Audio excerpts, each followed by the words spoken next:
Hola, buenas tardes. Estamos a punto de comenzar esta mesa número 7 del día 26 de noviembre. En unos instantes vamos ya a empezar. Mi nombre es Mariana Camacho y el día de hoy voy a estar como coordinadora de esta mesa.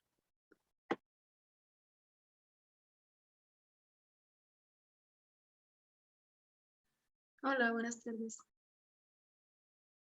Buenas tardes.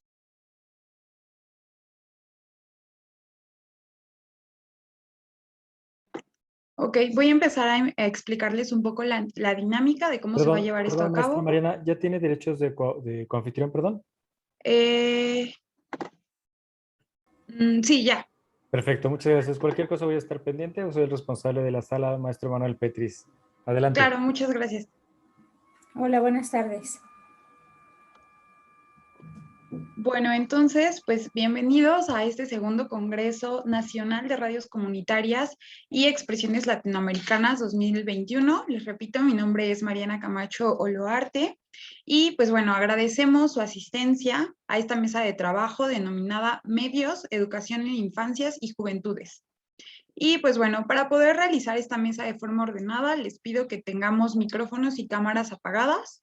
Obviamente en su turno la podrán encender. Y la dinámica de presentación, creo que ya más o menos la conocen. Cada ponente cuenta con 10 minutos para presentar su trabajo. Y pues bueno, yo les indicaré cuando falten 3 minutos y 1 minuto para que estén al pendiente y no se vayan a quedar como que a medias. Y pues bueno, vamos a hacer un pase de lista súper rápido. Voy a ir diciendo el orden de la participación y me van diciendo si se encuentran en la sala, ¿ok? Empezamos con Luis Paredes Porras. Afirmativo. Gracias. Brenda Rentería Cervantes. Aquí estoy. Gracias. Enrique Rentería. Ok, creo que no está. Los que no están en este momento se irán quedando al final de la mesa, ¿ok? Juan García. Me parece que estaba entrando. Ok, muchas gracias. Mireya Flores. Sí, aquí estoy. Buenas tardes. Gracias. Carolina Rojas. Hola, aquí estoy. Gracias. Alicia Adriana Huerta.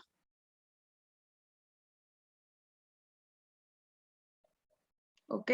Brian Álvarez. Hola, buenas tardes. Gracias. Carlos Landa.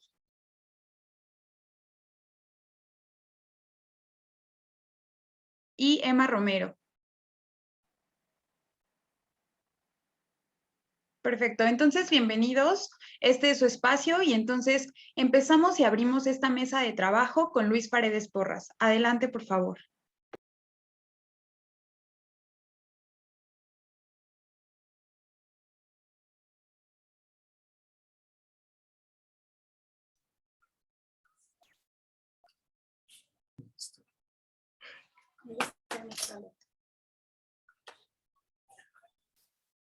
Muchas gracias. Muchas gracias. Estoy solicitando, si ya puedo compartir pantalla.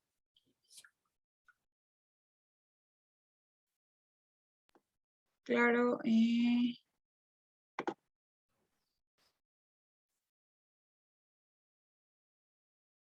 Les saludo desde la ciudad de Tuxtepec, Oaxaca, en lo que me habilitan el compartir pantalla. Soy presidente de la Asociación Civil Barrio Consentido. Somos una casa productora de medios minimalistas y entendemos este asunto de la producción minimalista como el generar contenidos, priorizando siempre la valía del contenido frente a una producción muy elaborada. No quiere decir que no nos interese la producción, por supuesto. Queremos enfatizar que para nosotros es más importante el contenido.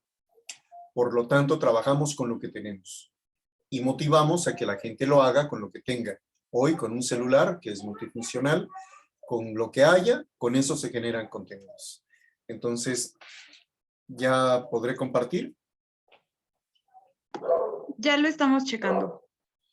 Muy bien. Ya puede compartir, Luis Fernando. ¿Tiene derechos de coanfitrión? Muy bien, muchas gracias. Vamos a hacerlo. Bueno, voy a compartirles lo que es nuestra experiencia en cuanto a la producción de radio infantil. Nuestro proyecto se llama Las 1001 Voces, porque todos tenemos algo importante que escuchar y que decir. Y desde ahí ya ponemos el énfasis en la escucha. Veo que con los títulos de los compañeros que me continuarán en la exposición, que es una mesa muy rica, en donde nos vamos a poder escuchar para al final poder decir algo en la síntesis. Hacemos radio para poderle proporcionar a las niñas y los niños el derecho de la escucha atenta y el derecho de la libre expresión. No entendemos el derecho de la libertad de expresión sin antes el derecho y el cumplimiento del derecho de los otros de la escucha atenta. Nuestro logotipo de Las 1001 Voces, intensamente niña o niño, habla de que todo el tiempo nos reconocemos como seres de lenguaje, como seres hablantes. Y ahí hay algunos marcos teóricos desde donde partimos. Vamos a ver la siguiente lámina, que nosotros enfatizamos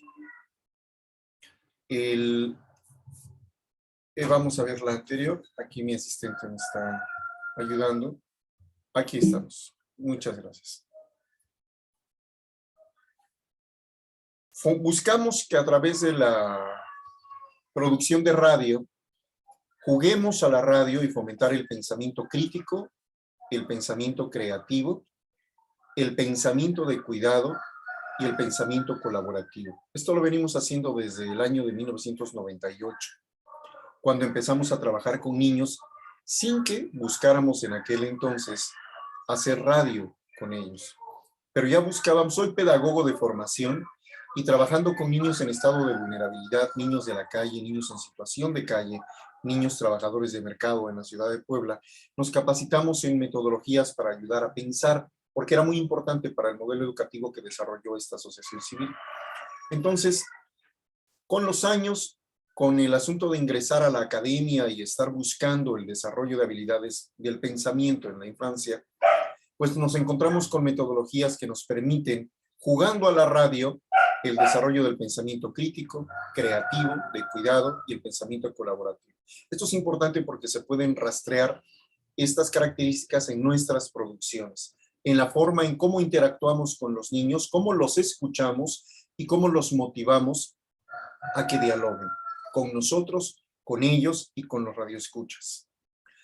Todo el tiempo estamos administrando, llamémosle así, la capacidad de asombro inherente a la infancia.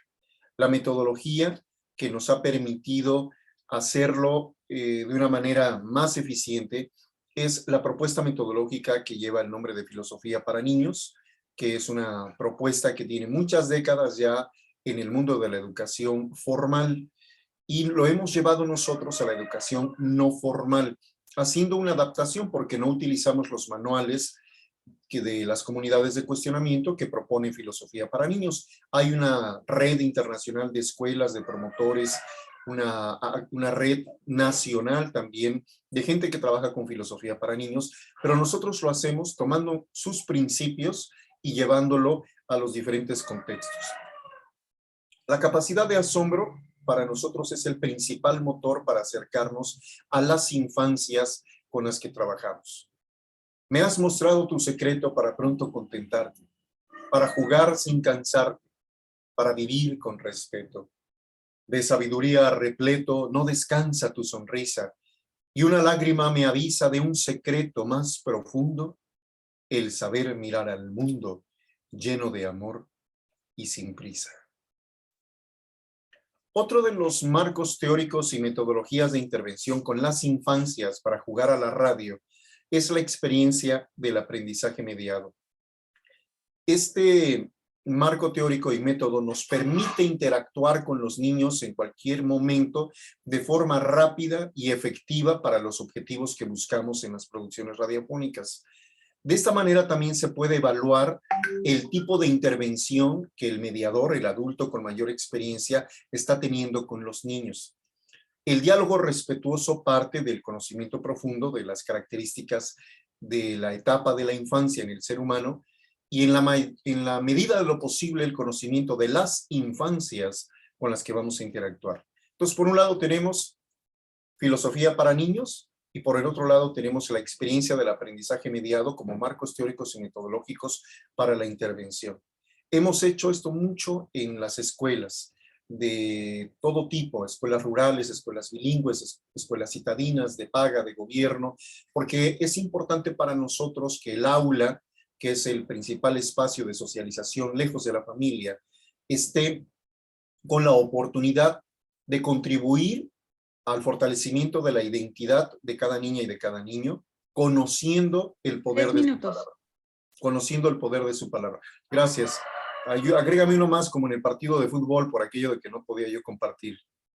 Cumplimiento de la Ley General de los Derechos de Niñas, Niños y Adolescentes es el marco legal desde el cual trabajamos, desde el 2014 que se vino a crear.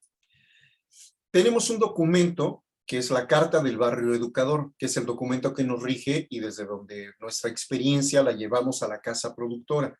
La Asociación Civil Barrio Consentido es un proyecto que entre algunas de sus actividades es la casa productora.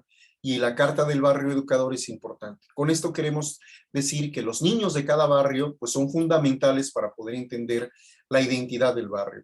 Generamos producción minimalista, como lo dije al inicio, porque con los pocos elementos que cualquier persona tenga, aseguramos que puede generar contenidos de calidad.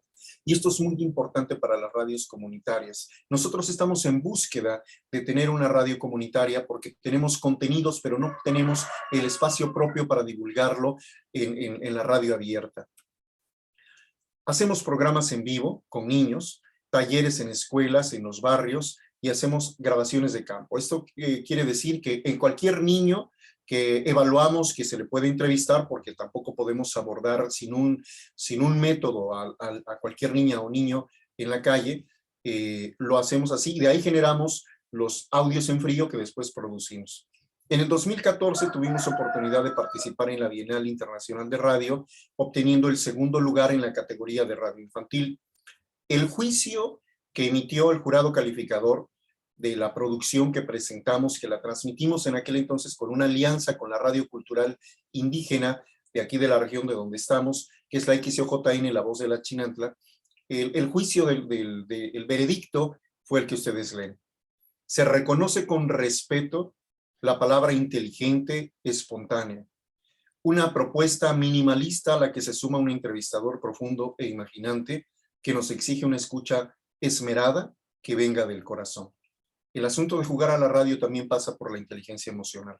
¿Quiénes somos? Ahí es un banner que en las redes sociales presenta, que ha sido la síntesis de lo que las niñas y los niños buscan. Para nosotros cada niña es un representante, gracias, para nosotros cada niña y cada niño es un representante de la infancia en el mundo. Y creo que es una oportunidad muy grande los que tenemos la oportunidad de trabajar con las infancias, el que les podamos responder a la altura de los retos actuales. Les estamos dejando un mundo pospandémico terrible. Por lo tanto, cualquier esfuerzo, por mínimo que sea, con un celular, con una pluma, con una cámara fotográfica, a favor de los derechos de la infancia, le estamos abonando al presente y al futuro de nuestra humanidad. Les agradezco mucho el que me hayan permitido arrancar esta mesa tan importante, con tanta experiencia que vamos a estar escuchando, y nuestros contenidos están a disposición de cualquier persona, cualquier radio comunitaria, porque esa es parte de la misión, que nuestra experiencia pueda nutrir a los demás y, por supuesto, reconocernos en la profunda ignorancia de todos los temas que ustedes manejan para poderlos entonces nosotros espejear. A nombre de quienes conformamos Barrio Consentido, les agradezco mucho la oportunidad de dirigirme a ustedes. Perfecto, muchas gracias. Justo a tiempo. Es que somos de radio. Sí, perfecto. Entonces, ahora llega el turno de Brenda Rentería Cervantes y Leonardo Manríquez López, por favor. Les recuerdo que las preguntas y respuestas las preguntas las pueden ir dejando en el chat y al final de las ponencias, si el tiempo nos lo permite, armaremos una ronda. Muchas gracias. Igual si me permiten compartir pantalla, por favor.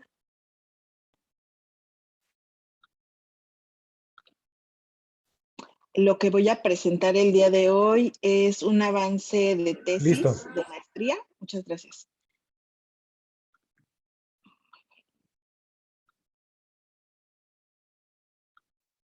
Como les decía, es un avance de tesis de maestría en atención a la diversidad y educación inclusiva de la Facultad de Comunicación Humana de la UAM.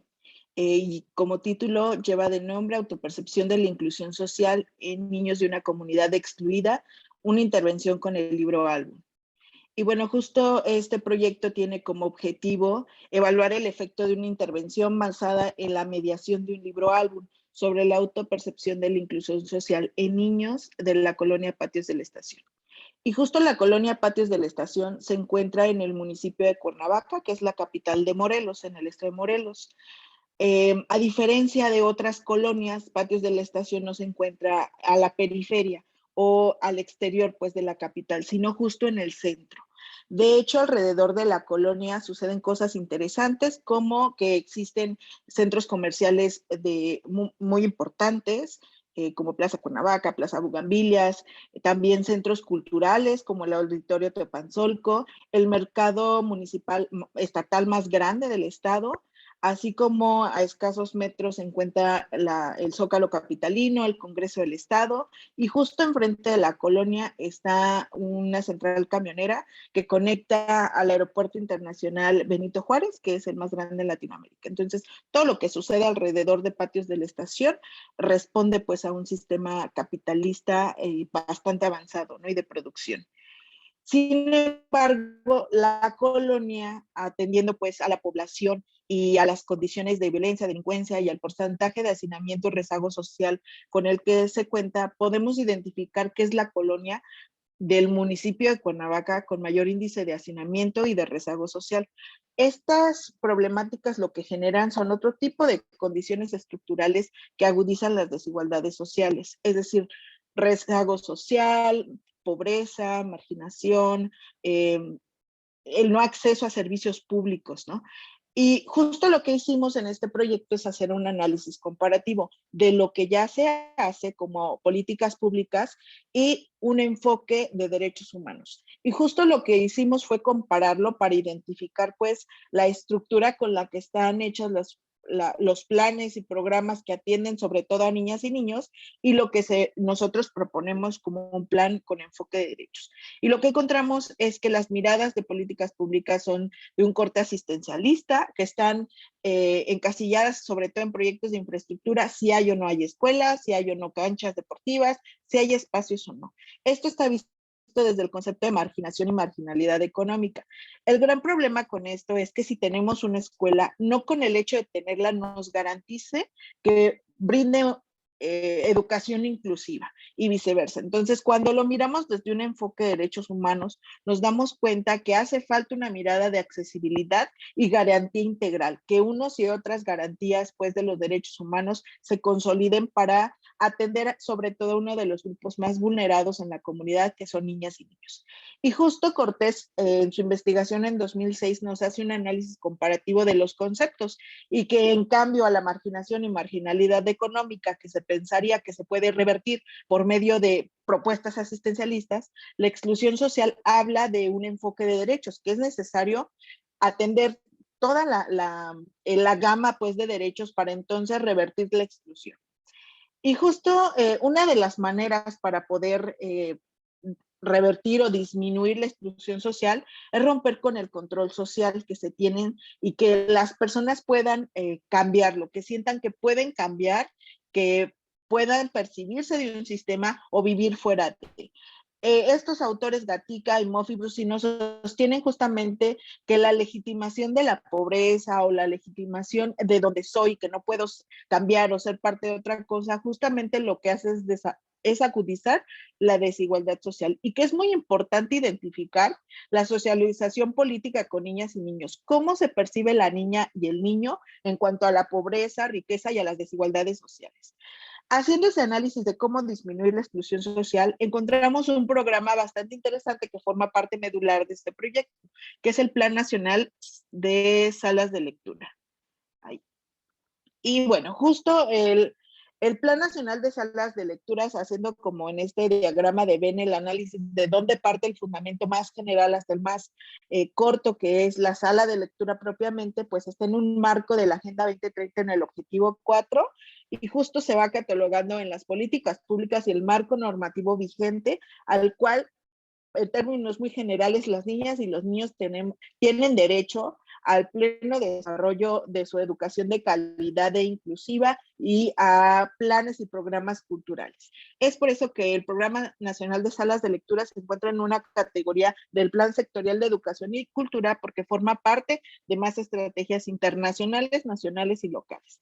Y bueno, justo nuestro proyecto se encuentra citado en una sala de lectura, que es un espacio en la comunidad que, a diferencia de otros proyectos o programas, cuenta con un enfoque comunitario, lo cual tiene características importantes como la flexibilidad, la voluntariedad, por supuesto, la autogestión y la confianza, las redes de confianza que se pueden generar en este espacio. Y bueno, nuestro marco teórico conceptual nos habla de un abanico de posibilidades cuando hablamos de la lectura. Desde la autopercepción que niñas y niños puedan tener sobre el cambio de paradigma, su posición política, social, económica en un mundo justo o injusto, y que esto puede permitir que una persona que se autoperciba, por ejemplo, que no es posible que se le garanticen sus derechos humanos, haciendo un cambio de rol, haciendo un cambio de paradigma, justamente puede percibirse con la necesidad de que se garanticen sus derechos humanos. La lectura y el marco teórico conceptual a nivel empírico que hemos identificado es que justamente abona a identificar la exclusión social. La lectura es un derecho humano.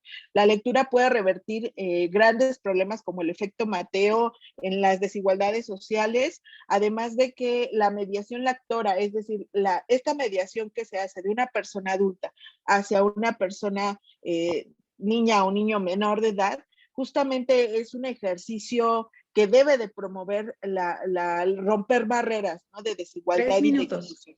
Gracias. Y bueno, a partir de este marco teórico conceptual, justamente identificamos que la autopercepción, nuestro proyecto lo queremos hacer para medir la inclusión social. ¿Qué tan incluidos o excluidos se sienten las niñas y niños de esta colonia que mencioné? Y que además propone que el pensamiento crítico, ¿no? Identificar que a partir de que la niña o el niño se autoperciba, puede identificar pues patrones de conducta, de conciencia, actitudinal y consensual que puedan determinar pues su percepción. Además que queremos hacer un ajuste del índice que mide la inclusión social en sectores educativos para identificar el nivel de inclusión social. Y pues en resumen, pues nuestro proyecto de intervención busca atender esta problemática, disminuir la exclusión social, mejorando la autopercepción de niñas y niños, que ellos se puedan concebir como sujetos de derecho y que justamente las alternativas sean a partir pues de recursos literarios que hay en una sala de lectura. Es por eso que el libro álbum es un recurso literario, porque hay muchos otros recursos literarios que puede promover este cambio de paradigma, el que se puedan concebir como sujetos de derecho. ¿Cómo lo vamos a hacer? Justamente con un método de diseño de investigación-acción como una herramienta metodológica heurística, es decir, que se pueda comprender y transformar las realidades y prácticas socioeducativas desde la comunidad. No iremos pues a decirles qué hacer, más bien desde sus prácticas, reconfigurar lo que ya se hace, mejorarlo y entonces proponer un modelo, justamente una intervención que sea replicable y que sea medible. Nuestras proyecciones es que las niñas y los niños se puedan percibir como sujetos de derecho, que esto a su vez va a romper con un ciclo interminable de violencia y exclusión, incorporar el valor de la esperanza para justamente no pensar que por estar excluidos y estar, aunque sea en la capital del estado, no tengan el mismo valor que el resto de los niños y las niñas. Gracias. Y pues que nuestra intervención sea replicable, novedosa y que contenga pues estas condiciones, estos elementos conceptuales tan importantes para promoverse sujetos de derechos. Y esto, muchas gracias. Perfecto, muchas gracias. Pues ahora ha llegado el turno de Enrique Rentería. No sé si ya esté por acá. Ok, si no, pasamos con Juan García Torres.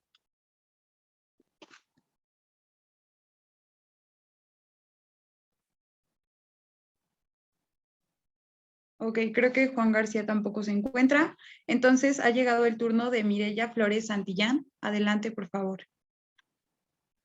Sí, muchas gracias. También necesito, por favor, permiso para compartir la pantalla, solo que como estoy en dos dispositivos, a la que dice Mireya Laptop, por favor.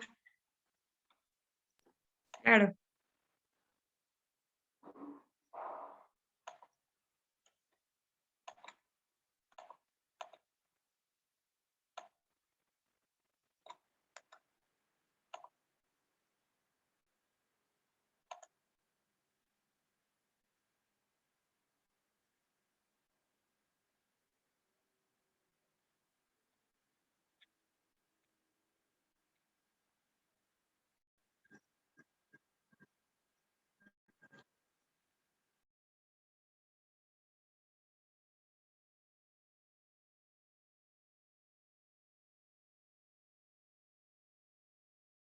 Listo, puedes checar si ya puedes compartir, por favor.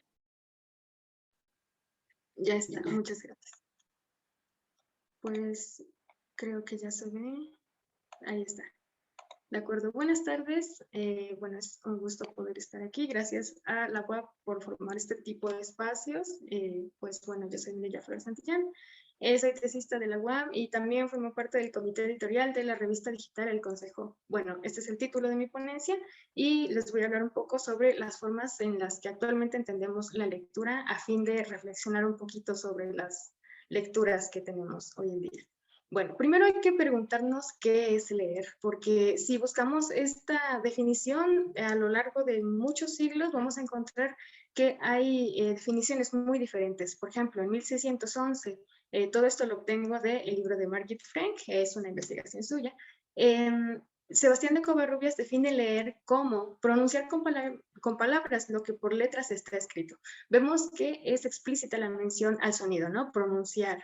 Y bueno, 100 años después, en el Diccionario de Autoridades, entre otras acepciones, encontramos que está pronunciar lo que está escrito o repasarlo con los ojos. En este punto ya se nos da la opción de escoger entre una lectura silenciosa o una lectura con sonido.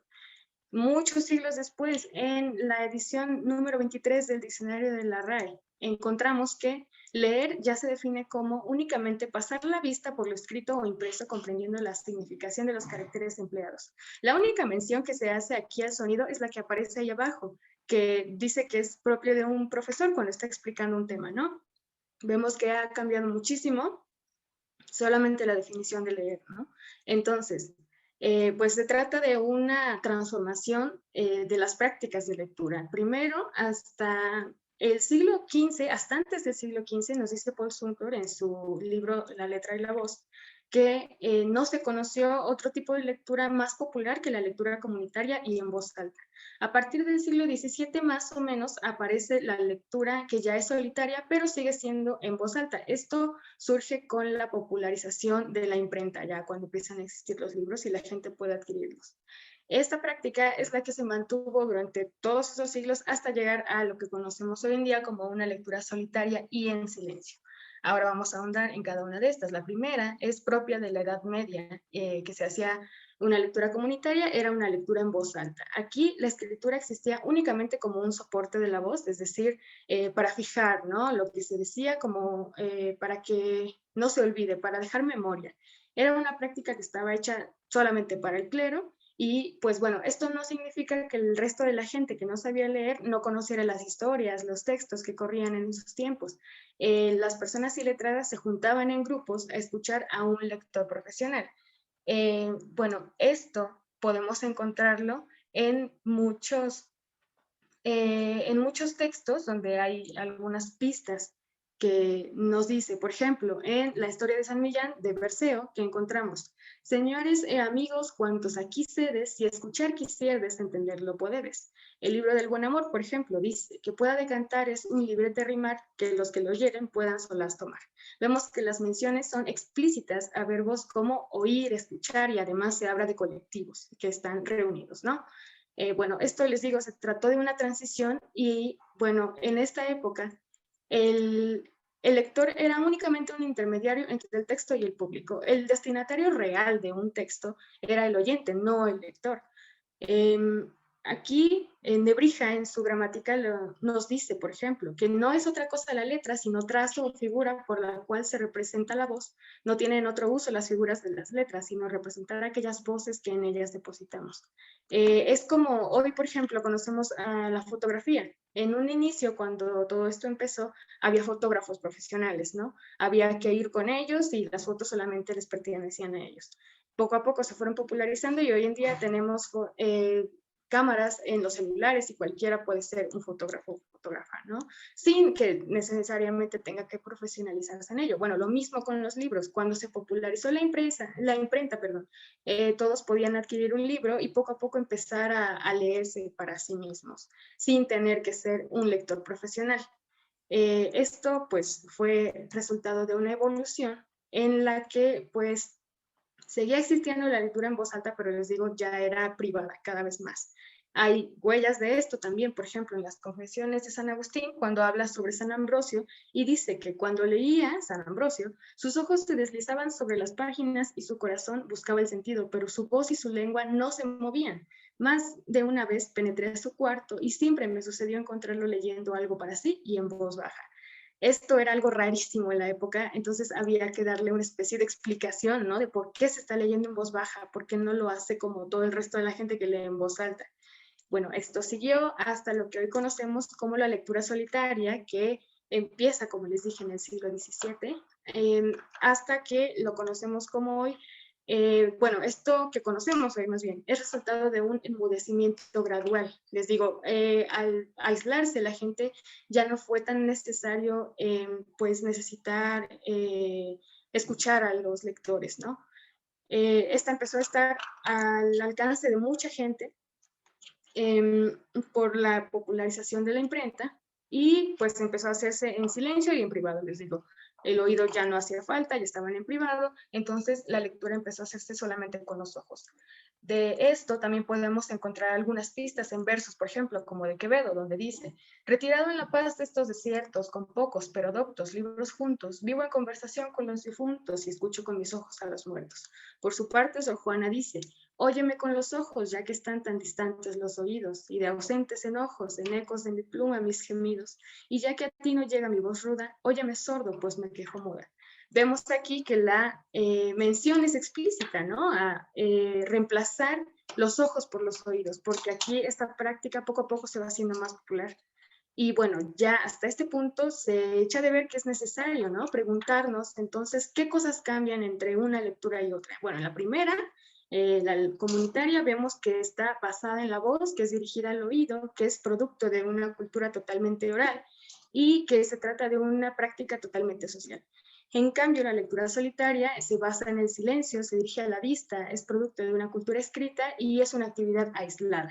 Bueno, 3 minutos. Esto, gracias, nos hace pensar que en cosas sobre nuestra recepción de los textos, ¿no? Nos dice Eric Schoen, la difusión de la imagen impresa permitirá, en cambio, convertir la casa en posible espacio individual de cultura, de aislamiento y de comunicación unidireccional. Pongamos atención en el unidireccional, ya que los humanos somos seres sociales. Nosotros necesitamos comunicarnos. El hecho de que la comunicación sea unidireccional quiere decir que esa convivencia, esa comunicación no está funcionando del todo bien. No debe ser unidireccional, sino bidireccional, ¿no? Para poder convivir bien.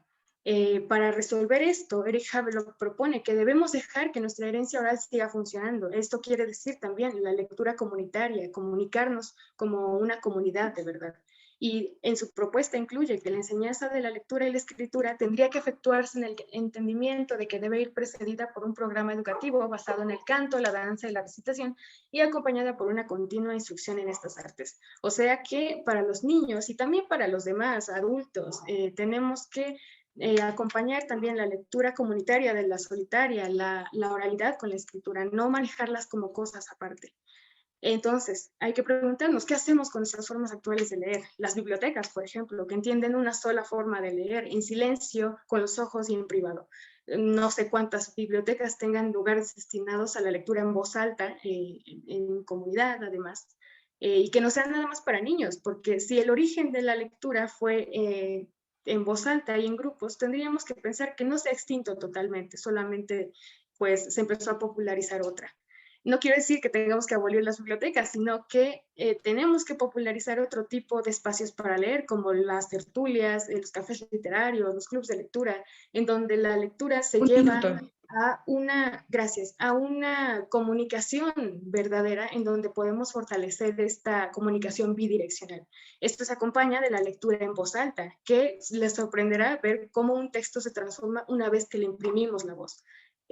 Bueno, ya con esto termino con una cita de Antonio de Eslava, donde nos dice que el contar o el oír una historia bien dicha es poner el manjar en la boca, y el arguir después sobre ella es mascarla y digerirla. Entonces, tenemos que empezar a pensar formas que nos permitan mascar y digerir ese manjar que introducimos una vez que nos sumergimos en el texto, a fin de poder comprenderlo de diferentes maneras. Y bueno, eso sería todo por mi parte. Les agradezco mucho por su atención. Muchísimas gracias. Ahora, por algunos problemas de conectividad, le vamos a dar la palabra a Antonio García, que era el participante anterior.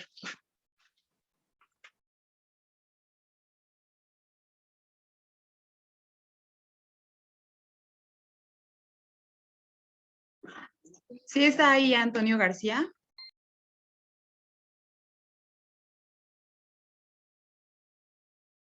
Sí, me parece que sí está, pero es que sí está teniendo muchos problemas de conexión. Sí, eso fue lo que nos comentó. Si no, vamos a proseguir con Carolina. Es turno de... Hola, muy buenas tardes. Yo soy Carolina Rojas, soy socióloga y les agradezco escucharme el día de hoy. Bueno, les platico, si me dan opción de compartir, vamos revisando esta parte. Bueno, yo soy socióloga, me dedico al tema de niñas, niños y adolescentes desde hace bastante tiempo. Actualmente funjo como servidor público, pero también soy parte de la sociedad civil organizada. Entonces, yo hoy coincido con Luis, que los niños tienen que ser sujetos de derechos en plenitud, y también coincido con Brenda de que las políticas públicas dirigidas para niñas, niños y adolescentes, o NNA, son asistencialistas. Eso es cierto, totalmente. Y es por eso que estamos buscando hacer esfuerzos significativos para que estas políticas cambien. Yo pertenezco a un gobierno municipal, específicamente a un sistema DIF Naucalpan del Estado de México, y lo que estamos buscando es generar nuevos espacios para los adolescentes. Sí hemos generado espacios para niños, pero nuestro foco de atención en este momento son los espacios para adolescentes. Y entonces nos dimos a la tarea de hacer estos mecanismos de participación y buscamos crear este primer foro virtual intermunicipal para adolescentes que se llama Virintat. Virintat lo pueden encontrar como @Virintat. Es una política pública creada en DIF Naucalpan que tiene como características situaciones muy particulares. Primero, se centra en los adolescentes. 2, son espacios libres de participación digital. 3, actualmente tiene más de 68 aliados estratégicos a nivel municipal, estatal, nacional e internacional. Hemos trabajado con España, con diferentes países, en generar contenidos o hacer alianzas estratégicas para promover la participación adolescente. ¿Qué nos llevó a crear Virintat? La necesidad de colocar a los adolescentes al centro. Actualmente este proyecto está perfectamente alineado con la Agenda de Desarrollo Sostenible, el Plan de Desarrollo Nacional, los Objetivos 25 al 25, que son la ruta de niñas, niños y adolescentes en el país, el Plan de Desarrollo del Estado de México y también el Plan de Desarrollo Municipal. Está alineado con toda la legislación vigente en tema de niñas, niños y adolescentes. Además, se define a sí mismo como un espacio digital sin territorialidad. Entonces participan adolescentes de diferentes municipios, estados, países, tenemos interacciones, encuentros de adolescentes, buscamos posicionar en redes temas que a las y los adolescentes les interesan.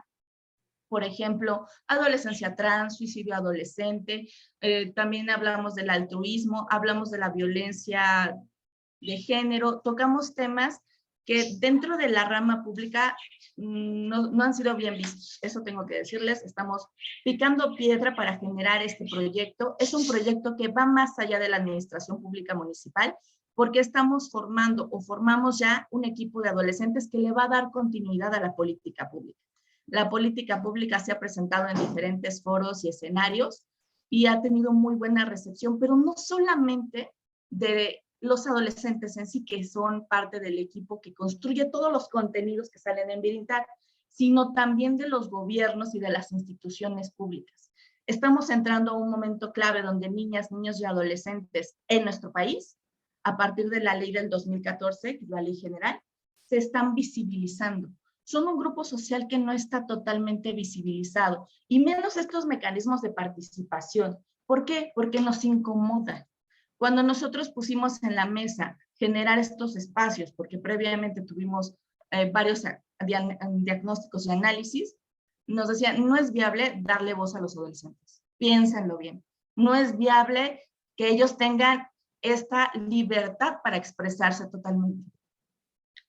Es viable, es necesario, y no porque nos incomode a nosotros como adultos. En esta parte de la discriminación tutelar, tú vas a tener los derechos que yo considero que tú necesitas tener por la edad que tienes, por el desarrollo que tienes, lo vamos a detener o lo vamos a lograr. Necesitamos crear espacios y masificar espacios de participación para los adolescentes. En el Foro Virintat tenemos objetivos muy precisos, que es promover la participación, que sea una expresión creativa, libre, un espacio de reflexión, pero también formar una comunidad, ¿no? ¿Por qué? Porque estamos colocando a los adolescentes al centro. Queremos que sea innovador, creativo, prosocial, y toda esta energía adolescente que está, venga y se posicione en las redes sociales y se escuche lo que ellos necesitan, y también se traten los temas que ellos quieren saber. Cuando hablábamos nosotros de adolescencia trans, tuvimos llamadas, tuvimos correos, cómo se atreven, padres de familia, pero la comunidad Virintat, la comunidad adolescente, era algo que tenía que saber y era algo que nos había solicitado investigar con expertos, saber más y también conocer los procesos que tenían para atender diferentes situaciones respecto a este tema. Cuando trabajamos también, por ejemplo, suicidio adolescente, fue un tema muy solicitado por las y los adolescentes y nos ayudó a visibilizar un tema que está oculto, que es el suicidio infantil y adolescente. Dentro de nuestros resultados esperados, pues sí, estamos buscando la generación y la consolidación de esta comunidad que se expanda. Es una política, como yo les decía, que no va de acuerdo a la administración pública municipal, porque formamos este grupo y van a quedar ellos a cargo de Virintat, con apoyo de los servidores públicos que quieran ser parte de esta comunidad, pero no como servidores públicos, sino ya como voluntarios. Yo les comentaba, Virintat pues nació en el 2019, el primer foro fue en el 2020 en la Ciudad de México. Este año Virintat fue en Guanajuato porque creamos un mecanismo para que cada año diferentes instituciones puedan tomar la batuta de Virintat y puedan hacer el foro. Entonces hay una convocatoria libre para que estados, municipios, instituciones, asociaciones civiles puedan tomar el foro, hacer lo suyo, tomar los contenidos, hacer lo suyo y hacer uso de las redes. En el 2020 generamos todo este foro, tuvimos alrededor de unas 25,000 conexiones, nos fue muy bien con el foro, les digo, ahorita sumamos más de 68 aliados estratégicos y nos dimos cuenta que la situación medular es el fortalecimiento con las alianzas estratégicas. Es importante. Es por eso que nos hemos dado a la tarea de generar diferentes contenidos que pueden ver en nuestras redes de @Virintat, trata de personas, hemos hablado del suicidio, les digo, tenemos varios temas. ¿Qué es lo interesante de esta política pública? Que nace de un gobierno municipal. Eso es lo interesante, es innovadora porque coloca a los adolescentes al centro, va perfectamente alineada con la legislación vigente. Actualmente tiene una página oficial, está buscando un posicionamiento en redes, tenemos actividades con diferentes países y actualmente tenemos un alcance con toda la suma de nuestras actividades digitales de más de 79,000 personas de una forma orgánica. Sumado a esto, Virintat tiene el tercer lugar en el premio YAPEM a la gestión municipal, es un premio estatal. Tenemos el Premio Nacional al Buen Gobierno en la categoría Municipio Social y Saludable, es un premio a nivel México. Y tenemos por la Academia Washington of Policy, Arts and Science, Virintat, del ganador del Global Democracy Awards. Entonces, les comento, esta es más que una ponencia y venirles a platicar y que conozcan un poco más de Vintat, es también venir a que se sumen a Vintat, si tienen proyectos los den a conocer, siempre estamos publicando cosas de nuestros aliados estratégicos para que más y más adolescentes se sumen a este mecanismo de participación, de macroparticipación, sin necesidad de tener un territorio en específico. La verdad, la situación digital a nosotros nos abrió un panorama nuevo de expansión para que las y los adolescentes coloquen y sean partícipes de las políticas públicas que necesitan. Entonces, yo soy Carolina Rojas, soy socióloga y coordinadora de Vintat México. Gracias. Muchísimas gracias por su exposición y pues bueno, ha llegado el turno de Alicia Adriana Huerta Hernández.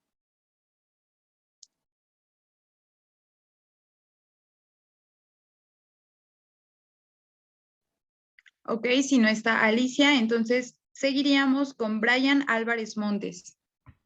Sí, si me permitieran, por favor, también compartir pantalla, estaría súper bien. Muchísimas gracias. ¿Puedes checar si ya puedes compartir? Me parece que sí. Listo. Ok, pues yo les voy a platicar un poco sobre la responsabilidad del conductor en los medios culturales y educativos. Bueno, para comenzar quiero presentarme. Mi nombre es Brian Álvarez Montes. Tengo ya 13 años trabajando en medios de comunicación. Empecé en 2008 con un programa infantil. Y bueno, hasta la fecha he estado trabajando en algunos otros programas de televisión y de radio. El último fue Por Nuestro Amor, que se hizo en la radiodifusora local de la facultad, que se llama Ruta Alternativa, en el que, bueno, pues yo fungí como productor del programa. Y bueno, pues pasando ahora sí a la exposición que quiero platicar el día de hoy con ustedes, pues es justo esta responsabilidad que tenemos nosotros como jóvenes al momento de estar frente a cámara, frente a un micrófono, que bueno, es bien importante tomar en cuenta. Para comenzar, me gustaría platicar un poco acerca de las funciones de los medios de comunicación, que como bien sabemos son educar, informar, entretener y formar opinión. Pero bueno, ¿qué significa todo esto? Bueno, para empezar, educar, esto quiere decir que bueno, la evolución de los tiempos ha exigido obviamente a los medios de comunicación entregar información educativa como necesidad colectiva, por ejemplo, a través de documentales, programas educativos y culturales, etc. Por otro lado, bueno, informar a través de los medios de comunicación, es muy posible que la gran cantidad de gente que tiene acceso a ellos se informe de los acontecimientos ocurridos en el país, en el estado y en el mundo a través de noticieros, de reportajes y columnas de opinión. Entretener, que bueno, pues es una de las mayores funciones que tienen los medios de comunicación en la actualidad. Hoy en día, bueno, tenemos diferentes programas como realities, teleseries y bueno, muchísimas otros géneros televisivos y de radio, perdón. Y bueno, pues por último también puse formar opinión, que bueno, pues esto también es algo bien interesante y bien importante, que bueno, pues a veces dejamos pasar, ¿no? Pero que sí, definitivamente los medios de comunicación forman opinión a la gente, ¿no? A través de todo lo que se va mencionando a través de los mismos. Y bueno, pues ahora sí, pasando también a la parte de nuestra responsabilidad como personas que estamos a cuadro y frente a un micrófono, pues me gustaría hablar un poco acerca del eduentretenimiento, que bueno, pues como sabemos es una estrategia de comunicación para el cambio social que se ha utilizado para promover mensajes y valores, ¿no? que bueno, sean identificables en la comunidad y en los contenidos de medios, en propuestas educativas y de comunicación. Como esto, bueno, pues tenemos muchísimos programas y muchísimos ejemplos. Uno de los que, por ejemplo, que quise poner, que me parece que no está en esta presentación, es el programa chileno 31 Minutos, que al menos en mi generación ha sido de los más queridos porque obviamente tiene toda esta cuestión de eduentretenimiento a través de sus programas y también de las campañas que han hecho tanto con UNICEF como con el gobierno chileno y bueno, muchas otras campañas que han hecho. Entonces, a través de esta cuestión del eduentretenimiento es que nosotros como talento a cuadro, por así decirlo, es que tenemos esta responsabilidad, ¿no? De poder investigar, hacer todo este trabajo de campo y bueno, con base en ello, dar este contenido de calidad hacia las personas que reciben nuestra información. Pero bueno, pasando a este punto, es decir, ¿qué contenidos nosotros como personas que tenemos la responsabilidad del micrófono, pues podríamos empezar a sugerir para hacer posible este eduentretenimiento? Bueno, el primero que me gustaría hablar es la educación en hábitos, ¿no? Que obviamente pues es las formas de vida, ¿no? Educación sexual, que me parece bastante importante tomar en cuenta, nutrición, consumo saludable, qué hacer en caso de accidentes, cómo recurrir a los servicios de emergencia de autoridades locales, y bueno, todas estas cuestiones me parecen bastante importantes, y que bueno, definitivamente en un programa que tenga que ver con el entretenimiento y que sea enfocado para jóvenes y para niños, tiene una importancia bastante fuerte. Por otro lado, también coloqué aquí educación en ciudadanía y educación en igualdad, que bueno, también es importante mencionar una educación no sexista, ¿no? Que rompa también la discriminación de género y que adjudique determinados valores a niñas y niños, y bueno, esto debe cobrar también mayor relevancia, ¿no? Sabemos que recientemente aquí en Puebla se hizo una legislación que tiene que ver con la publicidad no sexista. Entonces, esto me parece bien importante tomarlo en cuenta, por supuesto, para el contenido que bueno, pues haga posible este eduentretenimiento. Y bueno, también por otro lado, hablar un poco sobre la promoción de la alfabetización, mediática. Que bueno, con el uso de las nuevas tecnologías, ¿no? Junto a los métodos tradicionales y de la cultura, pues obviamente esto nos permite hablar sobre libros, sobre utilizar foros y chats de internet para establecer debates, y bueno, de esta manera que exista convergencia entre medios digitales y medios análogos, ¿no? Que por supuesto esto permita a niñas, niños, adolescentes y jóvenes que, bueno, pueda existir esta promoción de la alfabetización. Y bueno, ya nada más para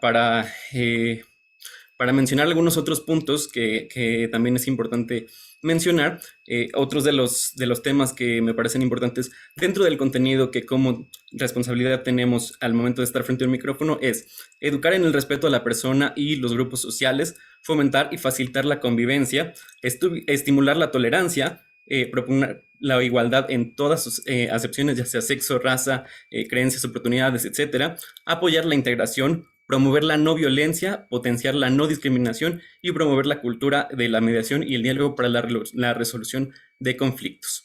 Y bueno, pues aquí dejo una frase de Marshall McLuhan, que bueno, es filósofo y comunicólogo, que dice: la radio afecta a la gente de una forma muy íntima, de tú a tú, y ofrece todo un mundo de comunicación silenciosa entre el escritor-locutor y el oyente. Y esa como tal es nuestra responsabilidad como personas que estamos frente a un micrófono, el hecho de dejar un granito de arena en la educación de las personas que reciben nuestros contenidos. Les agradezco muchísimo. Muchísimas gracias. Gracias por tu participación. Y pues bueno, ahora para seguir con nuestro programa, llega el turno de Carlos Landa Hernández.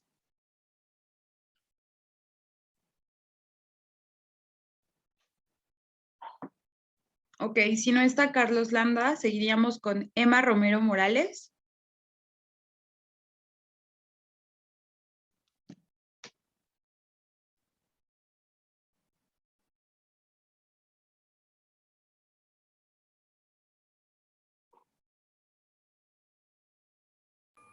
Hola, buenas tardes. Buenas tardes, bienvenida. Gracias. Hola, buenas tardes. Pues, bueno, los voy a dejar descansar un poco de las presentaciones.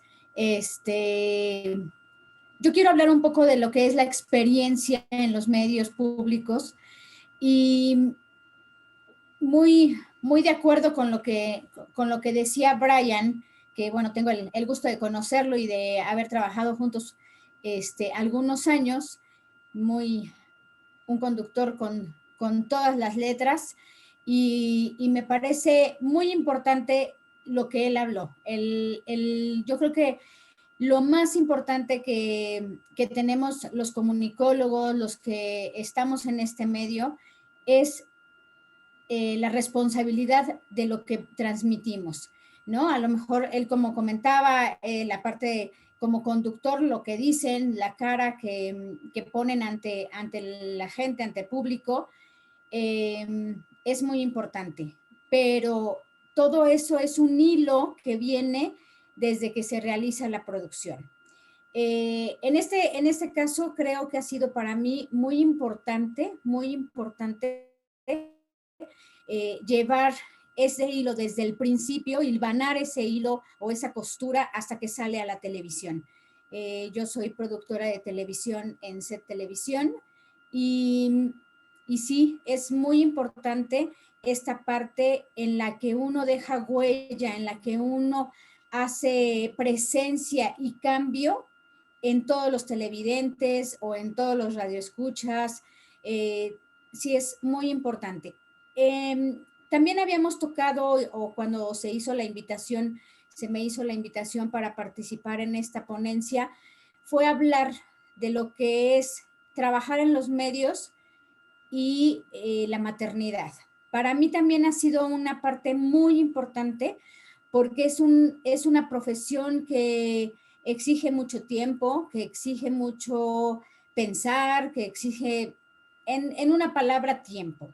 Entonces, bueno, sí ha sido complicado, pero la verdad es que creo que eso hace que tu día a día, el hecho de que tú tengas que dejar a lo mejor a tus hijos encargados en la escuela y correr y venir, te hace más responsable de lo que vas a transmitir en la televisión, en mi caso.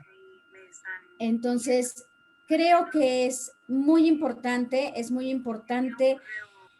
poner muy en claro que esta profesión exige más y creo que hoy en día es mucho más necesario ser humano que ser comunicólogo como tal, ¿no? Ser responsable de lo que uno presenta, ser responsable de lo que uno dice y transmite por medio de los medios. Para mí ha sido una experiencia maravillosa poder, como una anécdota, ¿no? En algún momento, en algún programa que teníamos, recibimos una llamada y alguien dijo a través del teléfono: gracias a lo que hoy trataron en el tema tal, yo tomé otra decisión porque estaba a punto de decidir quitarme la vida. Entonces, híjole, cuando llega una experiencia de tal magnitud, te hace y te cae el 20 de lo importante que es hacer tu chamba bien, ¿no? Y de transmitir lo que la gente quiere ver. Desgraciadamente ahora, en esta situación en la que nos encontramos, en una nueva normalidad y en una nueva situación debido a la pandemia, creo que aún es mucho más importante y mucho más relevante dar a la gente lo que de verdad necesita. Creo que es importante pararnos enfrente de nuestros sentimientos, de nuestras necesidades, para así poder transportar y transmitir al público lo que la gente necesita. El ser madre y estar dentro de los medios te hace pues mucho más susceptible a las situaciones, te hace, incluso te da para sacar los temas que necesitas para hablar todos los días, porque siempre, o sea, ver al medio desde la perspectiva de una madre, que es mi caso, pues es sí, es un punto muy importante porque nos hace abrir los ojos de nuestras necesidades y que enfrente de la pantalla hay N mujeres con las mismas necesidades que uno, y no nada más mujeres, también hombres, ¿no? Porque finalmente tanto habemos como mujeres como hombres, padres en los medios, y creo que es muy, muy importante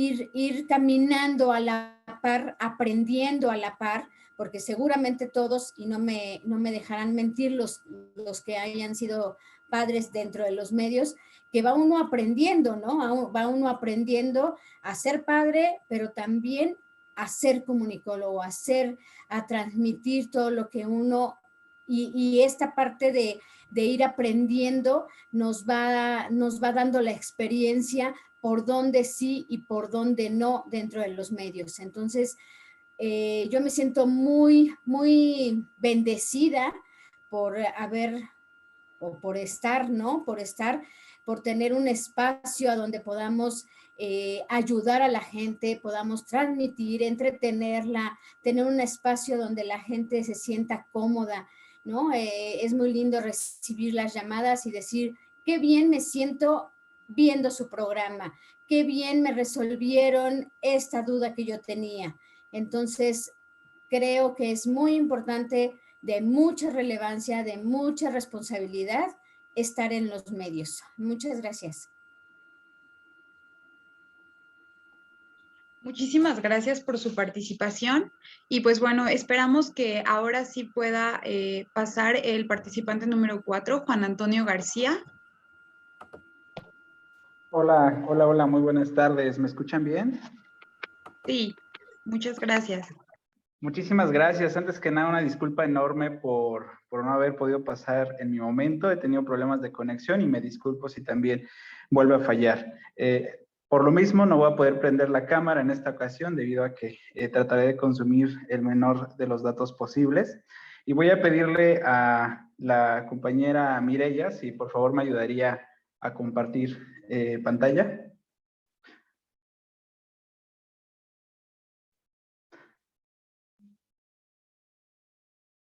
Gracias.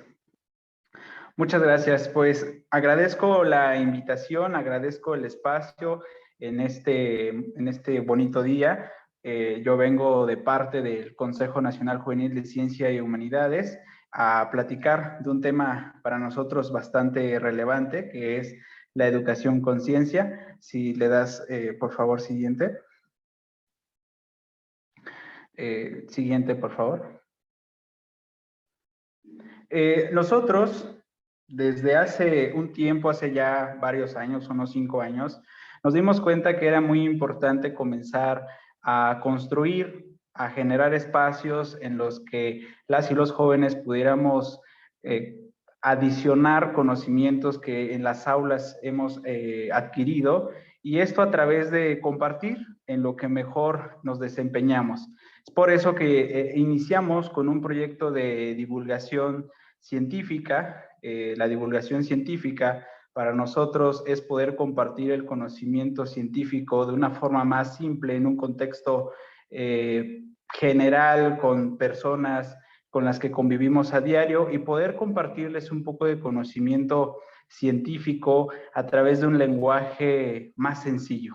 Nos dimos a la tarea de buscar la forma de abrir espacios en escuelas, en instituciones públicas. Hemos recorrido algunas comunidades. Si la siguiente, por favor. Y bueno, sobre todo llevando estas actividades en su momento de forma presencial. Debido a la pandemia, todo se ha limitado a que únicamente lo hagamos de forma virtual, pero es a través de actividades con las que nosotros empezamos a generar diferentes proyectos con jóvenes de nuestra misma edad y con personas que realmente han tenido el compromiso de poder ayudar y coadyuvar con nosotros. Siguiente, por favor. Todo esto porque seguramente saben, en el 2015 México firmó ante las Naciones Unidas este compromiso por los 17 objetivos de la Agenda 2030, y el objetivo 4 en específico, una educación de calidad, me llamó mucho la atención. Esto les comentaré rápidamente porque yo soy originario de Oaxaca. Yo tuve la fortuna de crecer en una comunidad indígena y posteriormente, gracias a la ayuda de mis padres, tuve la oportunidad de seguir estudiando la secundaria, el bachillerato y finalmente estar en la universidad. Y esto me dio una visión que todas las experiencias que viví durante esta formación que he tenido ha sido gracias a la educación.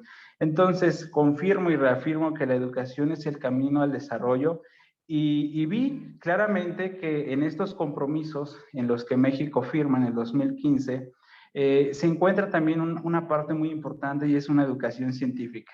Es la ciencia la que a mí me ha dado la oportunidad incluso de estar en este espacio y por esa razón empezamos a crear diferentes proyectos que fueran encaminados con los objetivos de desarrollo sostenible. La siguiente, por favor. Después, seguramente también sabrán que en esta nueva administración, en el 2019, hubo una reforma al artículo 3º constitucional en el que la ciencia y la tecnología se incluía como un derecho y de acceso a toda la población. Es ahí donde nosotros asumimos de cierta forma un compromiso de poder también aportar nuestro granito de arena y lograr este objetivo. La siguiente, por favor. Les quiero compartir un poco de los proyectos que hemos hecho y espero poder sumar a más personas, no necesariamente en el área de la ciencia, desde luego la ciencia es muy diversa y bueno, durante estos años del 2017 para acá, 2018, 2019, 2020, hemos hecho varias actividades, hemos recorrido comunidades originarias, de hecho, en el 2018 tuvimos la oportunidad de trabajar con una radio comunitaria, Movimiento Radio, la 107.9 de Oaxaca, y creamos un programa muy padre que se llamó Noticiencia y otro que se llamó Los 5 por la Ciencia, en el que hablábamos sobre las 5 noticias más importantes de ciencia a nivel nacional y a nivel internacional. En este programa, además, buscábamos compartir de forma amigable el interés por el estudio de esta rama y, desde luego, tener un alcance más de cerca con las comunidades. La siguiente, por favor. Un poquito más de lo que hemos hecho. Logramos incluso tocar puerta con CONACYT en el 2019.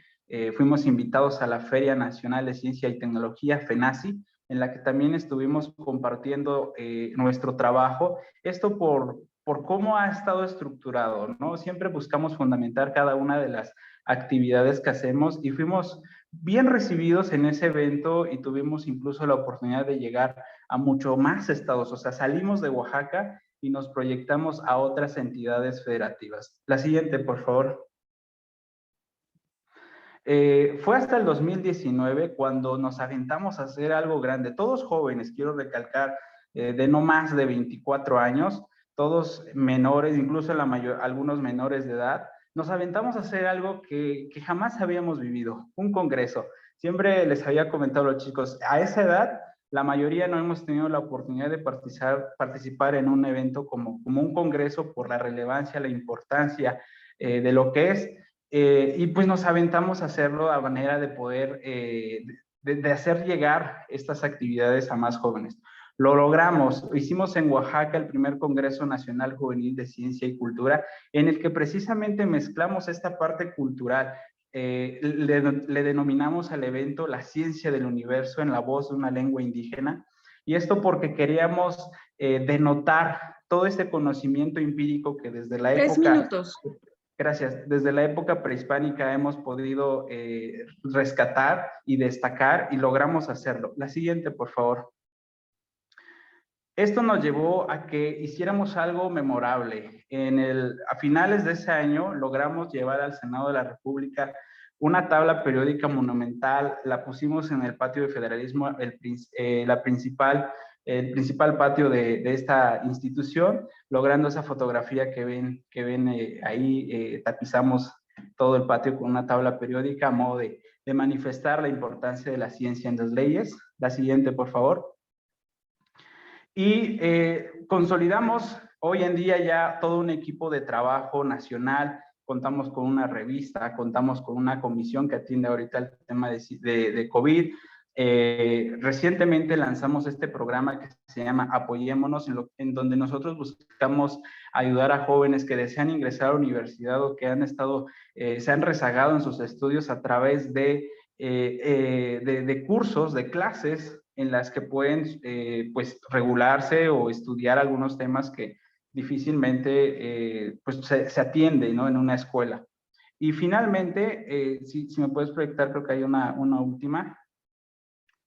Ok, ya no es la última, entonces regresa, por favor, gracias.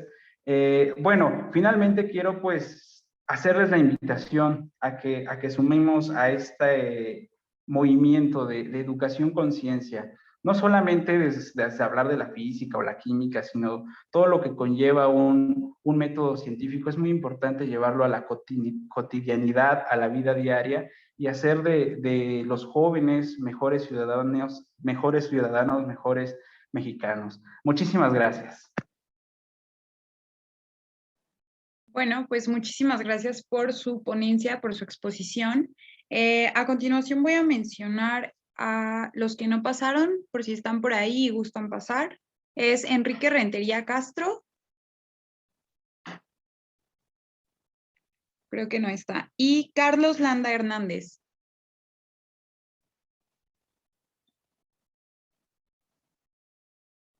Ok, si no es así, entonces procederíamos con la ronda de preguntas y respuestas. Voy a empezar a leer las preguntas que están en el chat.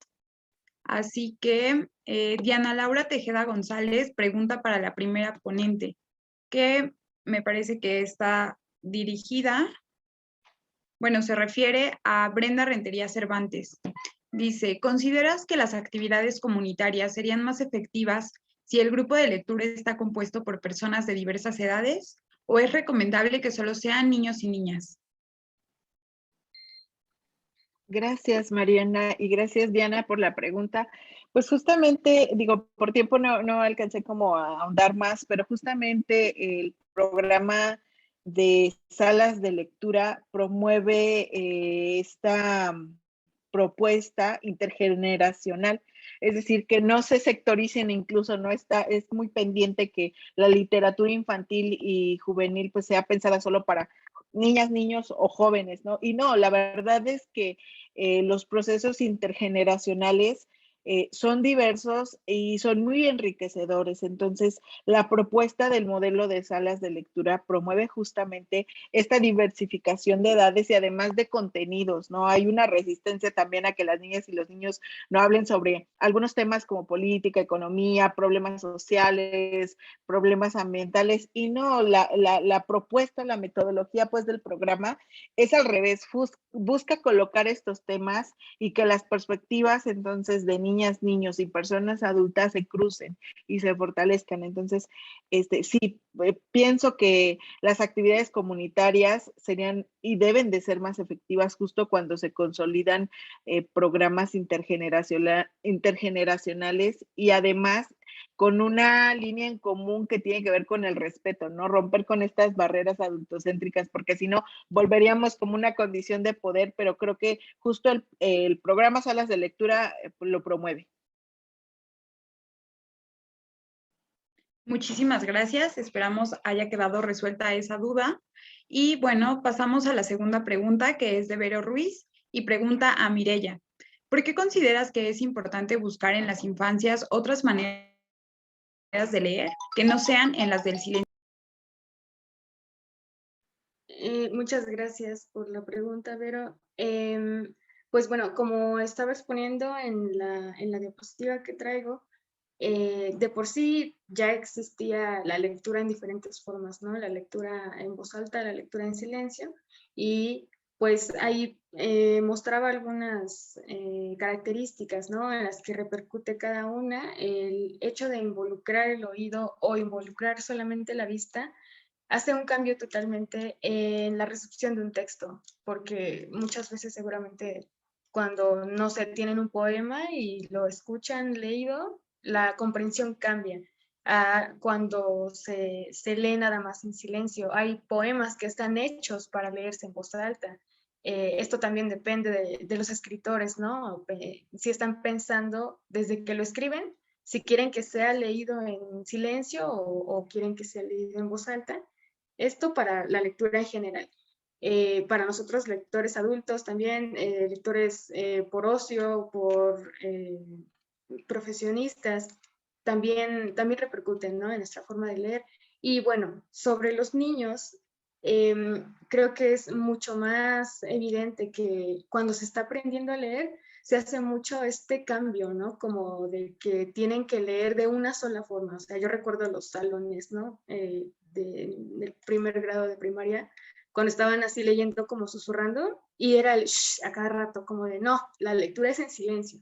Entonces hay muchos niños que también crecen frustrados, ¿no? Como pues, sintiéndose un poco mal, como incompetentes, ¿no? De pensar que no están leyendo bien como es la lectura. Entonces, pues si tan solo pensáramos que la lectura no tiene una sola forma, que como vimos ya pasó por muchos cambios, el hecho de que eso se haya vuelto menos popular no quiere decir que ya no exista, que ya no sea posible hacerse. El hecho de que podamos brindarles otra posibilidad de lectura incluye también muchas formas de recepción, de comprensión de los textos. Vemos que hay niños auditivos, hay niños más visuales, hay niños kinestésicos, ¿no? Que aprenden más de cualquiera de estas formas. Si entonces les presentamos más formas de leer, ellos yo creo que más fácilmente pueden adaptarse según la forma que les es más fácil aprender. Además de que, pues, si mantenemos vivo esto de que solamente hay una sola forma de leer, ¿no? Les decía como lo de las bibliotecas y todo esto, pues en realidad estamos fortaleciendo una ilusión, ¿no? De que lo oral y lo escrito están aparte y que son cosas que se anulan, ¿no? O cosas como de que las sociedades letradas son superiores a las que no tienen sistemas de escritura, cuando no es cierto.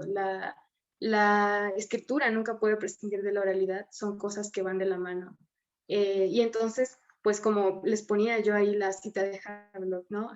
Tenemos que dejar que siga viva esta tradición oral para esto, para enriquecer nuestras formas de comprensión de los textos, y les digo, tanto para las formas de aprender como para las formas de comprender textos. Y esto pues obviamente también repercute en nuestras formas de comunicarnos en la vida, no solamente en la recepción de textos escritos, sino en la recepción de textos orales, en la comunicación viva. Y pues eso, espero que te haya respondido.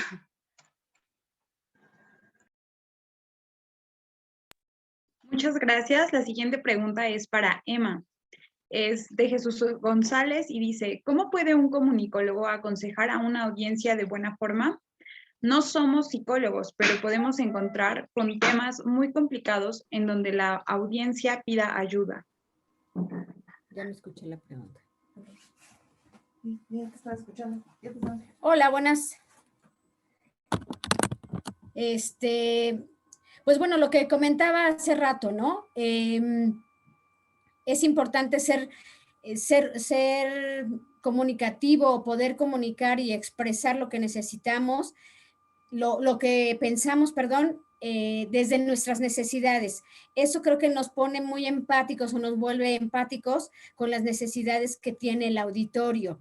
Entonces, de esa manera, al momento de que seamos empáticos, va a ser mucho más fácil poder transmitir y poder hacer resolver a quien está viendo la pantalla, a quien nos está viendo, las dudas o la situación en la que esté viviendo.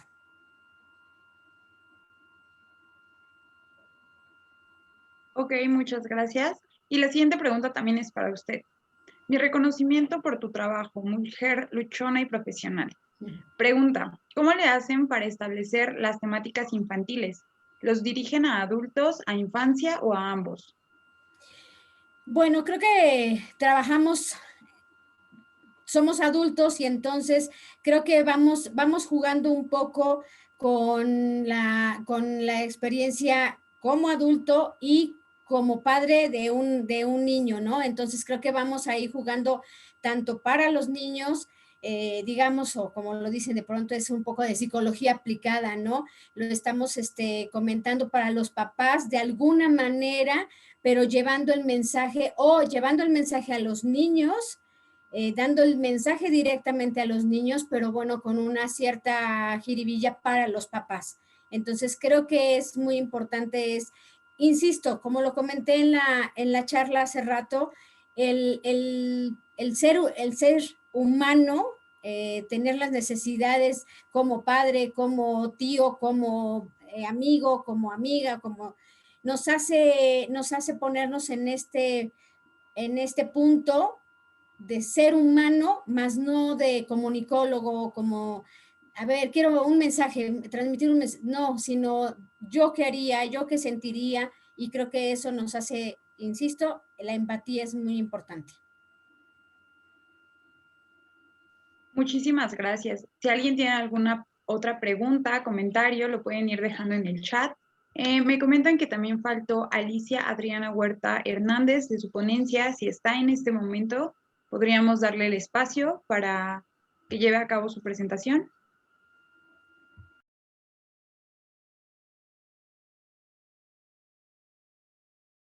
Si no, si alguien más tiene alguna otra duda, pregunta, comentario.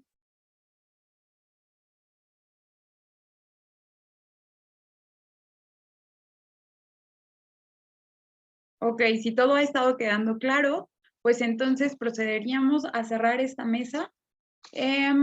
Les informo que, bueno, antes que otra cosa, sí, Luis Fernando creo que quiere tomar la palabra. Adelante.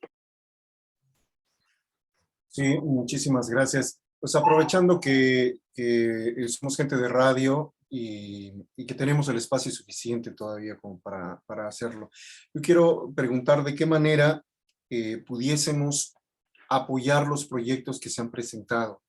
Creo que hablamos todos de nuestras fortalezas y de lo que estamos haciendo, pero es también muy importante conocer las áreas de oportunidad o lo que nos está haciendo falta. Siempre hacen falta cosas. Entonces, si en la medida de estas necesidades pudiera encontrarse una satisfacción alguna entre los que estamos aquí, sería también importante señalarlo, porque a veces damos por hecho que todos los proyectos están marchando a la perfección y que no se requiere nada. Y puede ser, ya hoy se habló de la divulgación de la ciencia, pero también hay que hablar de la divulgación de las humanidades, de la propia divulgación de los proyectos, ¿no?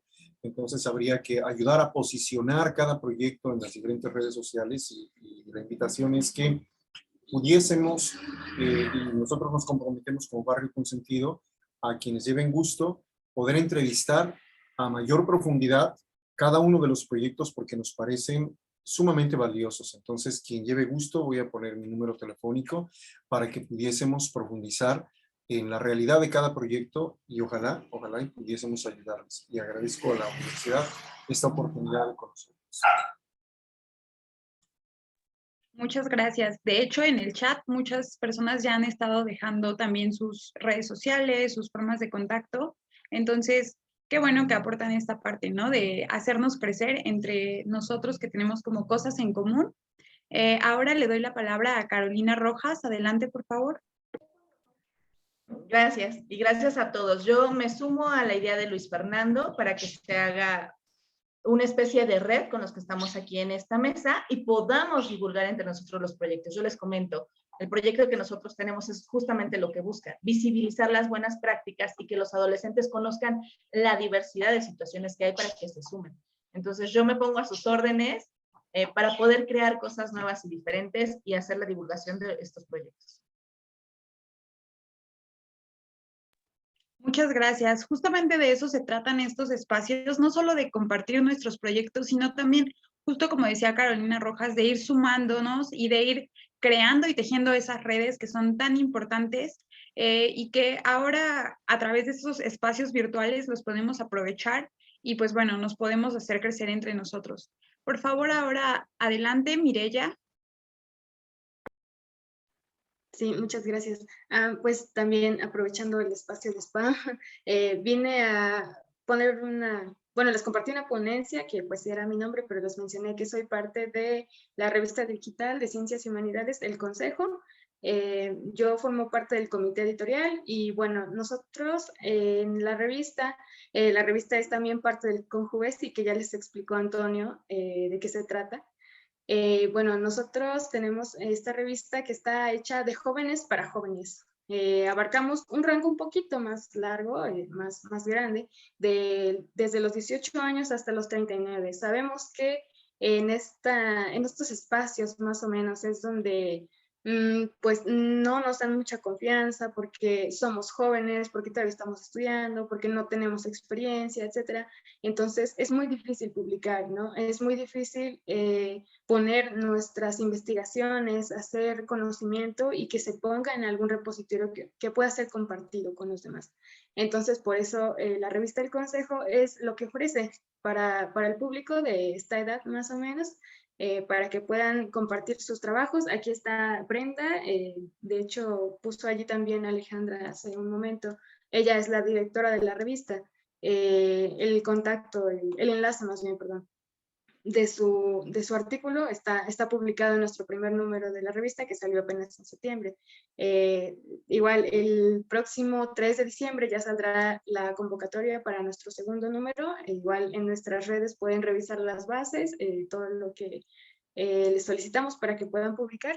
Y pues bueno, eso está abierto el espacio para nosotros. Igualmente cualquier contacto que puedan establecer con nosotros, si quieren dar alguna ponencia, si quieren impartir algún taller, algo que pueda compartirse con este público que es el de nosotros mayormente. Igual llegamos a adultos, pero pues también pues nos dedicamos, ¿no? Les decíamos, de jóvenes para jóvenes, porque somos parte del Conjuvesi. Entonces, pues igual ahí queda abierta la invitación al público en general, les digo, ponencias, cualquier espacio que necesiten, y pues obviamente para enviar sus publicaciones, ensayos, recibimos también resúmenes de investigación, columnas, artículos de opinión, etc. Entonces, pues bueno, están allí en nuestras redes y pues bienvenidos, bienvenidas también.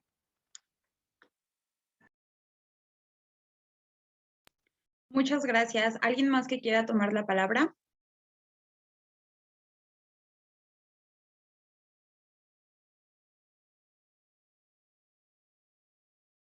Ok. Si no es así, pues bueno, a mí no me queda más que agradecerles a los ponentes de esta mesa y les informo que sus constancias se les harán llegar por medio de la persona que los invitó. Esto será a través de su correo o de su WhatsApp alrededor del 27 de noviembre. Y pues bueno, aquellos que se inscribieron a través del correo electrónico se les enviará en el transcurso de la siguiente semana, igual por correo electrónico del Congreso. Y pues bueno, es así como llegamos a la parte final de esta mesa. A nombre de la Facultad de Ciencias de la Comunicación de la UAP y el CONCITEP.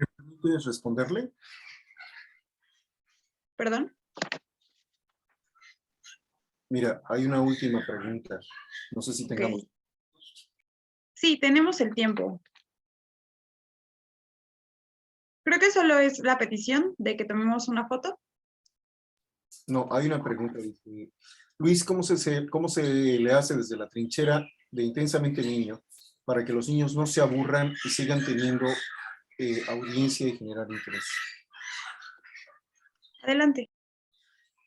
Mira, creo que nos aburrimos más nosotros, los adultos, y los niños nos copian. Desde nuestra experiencia nos aburren cuando los dejas ser niños. Si son niños, jamás se van a aburrir. Si ellos aprendieron a aburrirse, a no hacer otra cosa porque les damos el celular para que no nos den problemas. Pero si los dejamos ser niños, van a gritar, van a llorar, se van a pelear, se van a contentar, van a brincar, van a moverse. Y eso en muchas ocasiones a los adultos nos provoca mucho ruido. Entonces somos nosotros los primeros que queremos que estén tranquilos.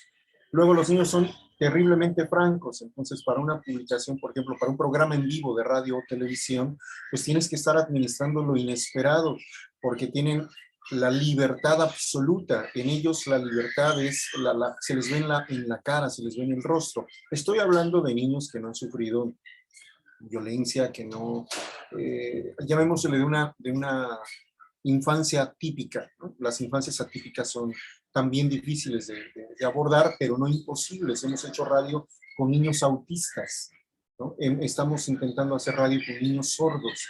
Entonces, las infancias son muy diversas. ¿Cómo hacerle para que no se aburran? Escúchalos, con todos tus sentidos.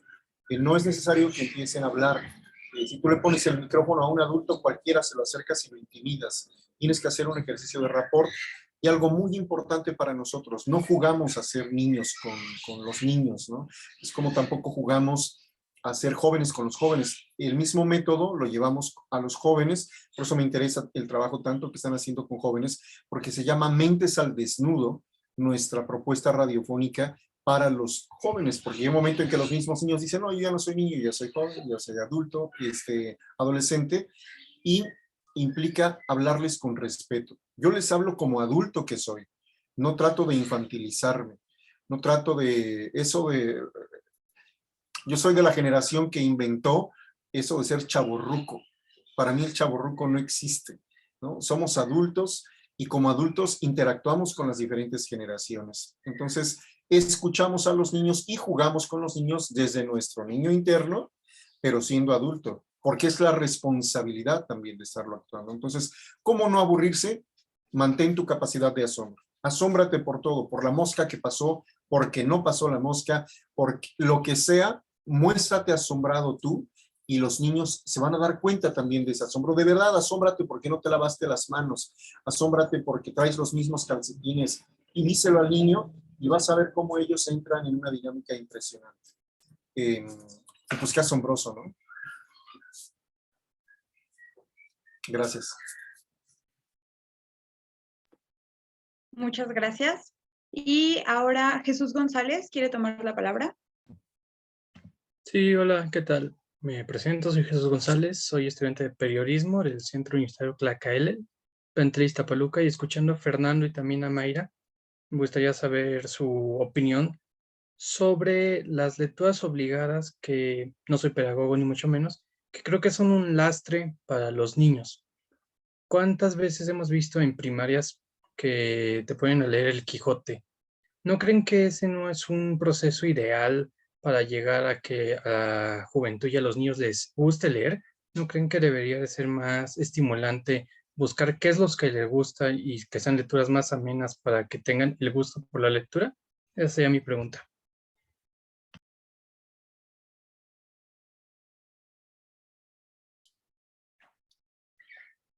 Bueno, si me permiten, Jesús, fíjate que acá en la casa hay libro, tengo un niño de 7 años y medio y que pues llevó su primer año, como todos los estudiantes, en pandemia, ¿no? Entonces, no sé, Mireya, lo que ahorita nos vaya a compartir, pero creo que Mireya vio libros en su infancia regados por todos lados, literalmente regados, en el baño, en la cocina, en todos lados, en el coche. Soy amante de los libros, pero tampoco soy un romántico de los libros. Es decir, no lo toques, no lo rayes, no lo ensucies, no me lo maltrates, porque el libro es un objeto, ¿sí? Y sirve el libro para muchas cosas. Voy a poner un ejemplo y con eso termino. Estaba lloviendo, iba yo con mi hijo, empezó a llover y nos encontramos un canalito de agua. Y me dice, papá, ¿por qué no hacemos un barquito? Y le dije, órale, va, y nos bajamos. Y pues no había hojas, y entonces agarramos un libro y le empezamos a arrancar las hojas del libro. Y entonces le dije, fíjate para lo que nos está sirviendo el libro, ¿no? Hicimos las hojas y entonces ya después jugamos con la metáfora, ¿no? Que la fotografía iba viajando y etcétera, etcétera. Y entonces ya empiezas a jugar con la imaginación. Pero el libro debe de servir para muchas cosas, para pisapapeles, para hacer un puente. Coincido contigo, los adultos a veces no hemos leído el Quijote, ¿no? Entonces, la intención de leer al niño es un proceso natural y tienes que enseñarle que leer te va a dar poder, porque vas a poder entender muchas cosas y conocer secretos. Les manda saludos, mi gallo, ¿no? Bueno, muchas gracias. Muchas gracias. No sé si Mireya quiera agregar algo. Adelante. Sí, muchas gracias. Pues me parece que la pregunta es legítima. Yo también he visto muchos casos, ¿no? En los que pues se termina, más bien creo que el hecho de que decías tú, lecturas obligadas, ¿no? Este hecho de manejar una sola forma de lectura, como les decía, ¿no? Una lectura que debe ser en silencio, que debe ser pues cabal, ¿no? Como de una forma nada más de entenderse. Es lo que muchas veces a los niños los termina frustrando, y pues eso relacionado a que te dejen una forma de leer, ¿no? Una lectura nada más, y que no te dejen salida, pues termina haciendo a muchos niños pues que vean a la lectura como una obligación, ¿no?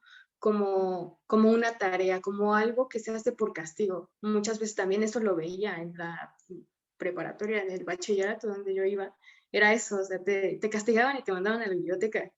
Y entonces, pues ahí es como cuando eres niño, empiezas a relacionar hechos, ¿no? Con alguna consecuencia. Y pues, ¿qué va a pensar un niño cuando lo mandas como castigo por hacer algo? Un libro, ¿no?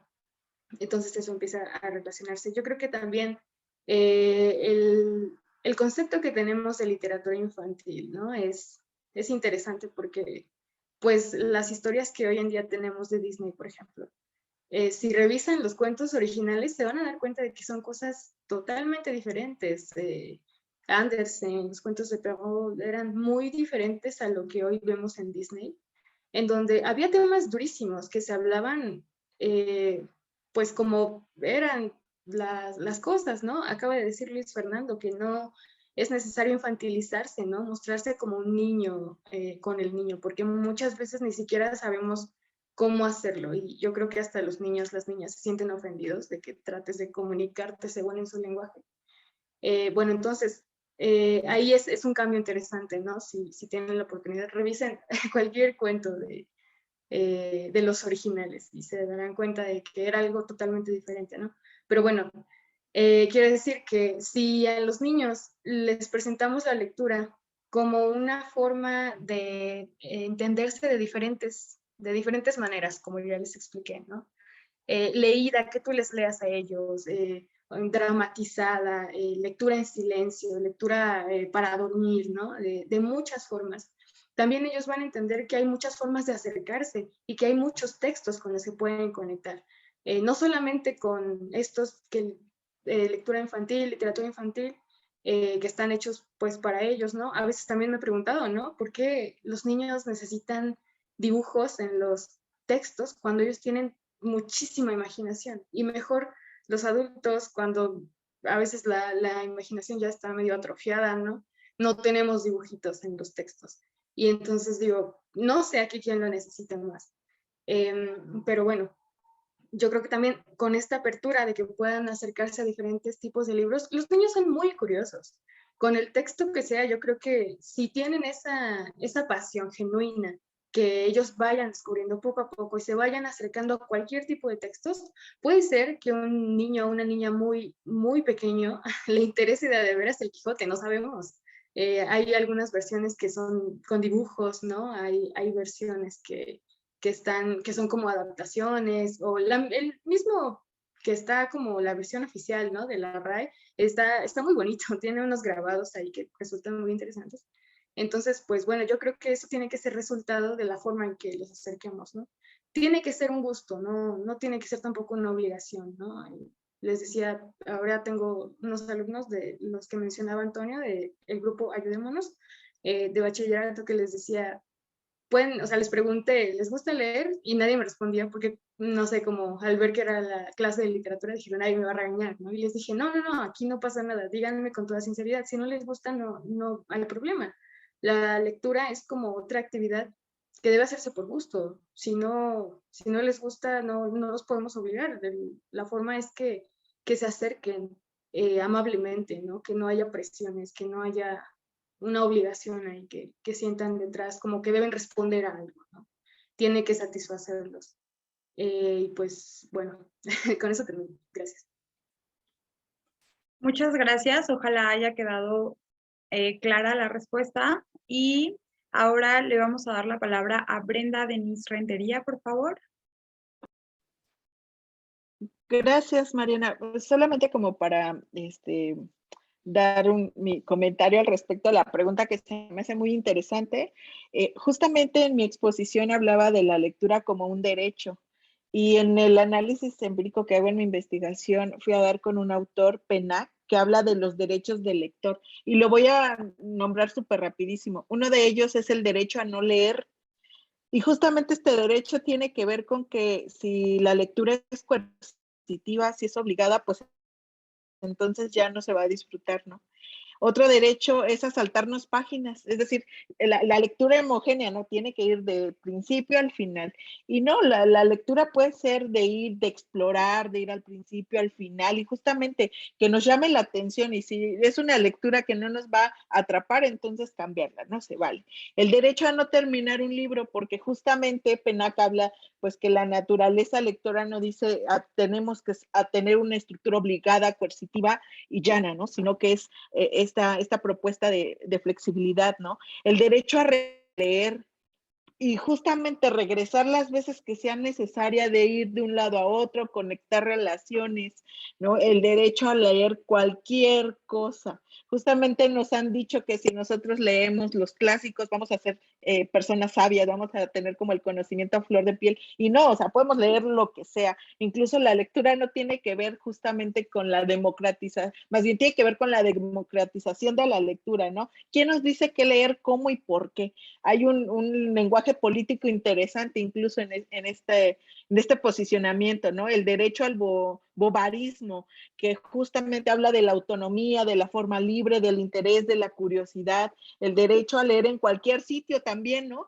No solamente en una biblioteca, porque entonces en nuestro imaginario está que la biblioteca solo es para leer y leer en silencio.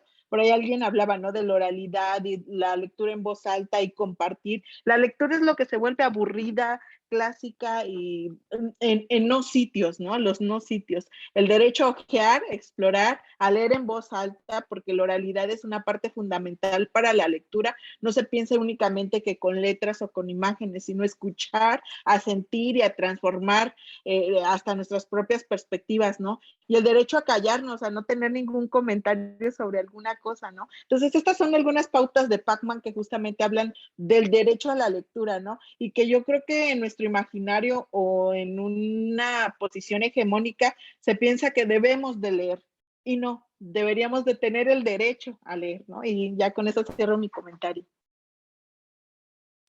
Muchísimas gracias. Muy interesante cómo todo esto se va relacionando. Y había visto la mano arriba, me parece que de Diana Laura Tejeda. No sé si quiera tomar la palabra o si alguien más tiene algún comentario. Bueno, lo que iba a comentar, digo, creo que ya lo tocaron bastante bien Mireia y Brenda, pero precisamente siento que son varias opiniones de los ponentes que se ven conectadas como en este proceso de formación de lectores jóvenes, pero no de manera impositiva, ¿no? Y creo que las tres son propuestas no solamente que son válidas y que deben de aplicarse, sino que en mi opinión deben de estar correlacionadas. Es decir, me parece muy interesante, muy importante esta noción de quitarle al libro como objeto esta sacralización, ¿no? Y no lo toques, no lo rayes, es un objeto que debe de respetarse, ¿no? Y también esto que comentaba Brenda, ¿no? De que como lectores tenemos derecho a no leer, a que no nos guste lo que estamos leyendo y dejarlo, saltarnos las páginas, etcétera, ¿no? Y como comentaba Mireia también, pues encontrar nuevas estrategias de lectura que no sean las impositivas, sobre todo por la academia, porque si pensamos en esta lectura escrita, pues viene principalmente de ámbitos de élite, y en donde permanece esta lectura oral, precisamente es o sea, en todo menos en la academia, ¿no? Entonces creo que también es una cuestión de poder valorar todo este tipo de referentes culturales que tenemos y que sí existen. Por ejemplo, pensaban en las calaveritas literarias, ¿no? Que es algo, es un juego con las palabras, con las rimas. Yo creo que muchos hemos hecho alguna vez una calaverita o la hemos escuchado y sin embargo no es algo que a pesar de que tiene que ver totalmente con la literatura, que no es impositivo, es un placer leer las calaveritas o hacerlas, ¿no? O este juego, no sé, con albures, etc., ¿no? Entonces, creo que también esta propuesta de una lectura oralizada y que la comunicación no sea unidireccional también tiene que estar, o bueno, está muy relacionada con alejarse un poco de la sacralización de la academia hacia la lectura como actividad. Muchísimas gracias. Creo que con esta participación cerramos ya esta mesa, una mesa que ha sido, creo que muy nutrida. Todos nos llevamos de aquí muchos aprendizajes, opiniones compartidas, y pues creo que eso es lo bonito de estos espacios, ¿no? El poder compartir intereses en común y el poder conocer, ¿no? Qué es lo que se está haciendo a lo mejor en otros lados, cómo lo están haciendo, y tal como lo hicimos aquí, empezar a tejer esas redes que pueden resultar en algo mucho más importante a largo plazo. Entonces, pues bueno, mi nombre es Mariana Camacho y a nombre de la Facultad de Ciencias de la Comunicación, UAP, y el CONCITEP, les agradecemos por su asistencia a este segundo Congreso Nacional de Radios Comunitarias y Expresiones Latinoamericanas 2021. Les recuerdo una vez más que sus constancias se las harán llegar alrededor del 27 de noviembre. Y pues les invito a que chequen el programa del Congreso y pues bueno, que su estadía en esto, aunque sea virtual, siga siendo de lo más enriquecedora para ustedes y que, pues bueno, tengan un excelente fin de semana. Muchísimas gracias para todos. Muchas gracias. Muchas gracias. Gracias, hasta luego. Gracias. Se cuidan, hasta luego.